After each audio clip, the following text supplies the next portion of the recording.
2 Polizei, 3, 4 Grenadier, 5, 6 alte Keks, 7, 8 gute Nacht.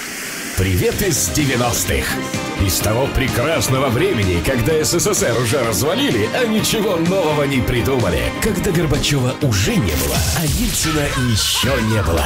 Когда мы смотрели «Санта-Барбару» и «Елена ребят», жевали самую вкусную в мире жвачку «Турбо» и носили кооперативные джинсы. Когда мы слушали «Руки вверх» и мечтали вставить зубы Шуре. Когда женщины носили сумасшедшие прически, а мужчины — малиновые пиджаки и пейджеры. Мы вернем вас в то время и отожгем сегодня под наш культовый дискач «Назад в 90-е».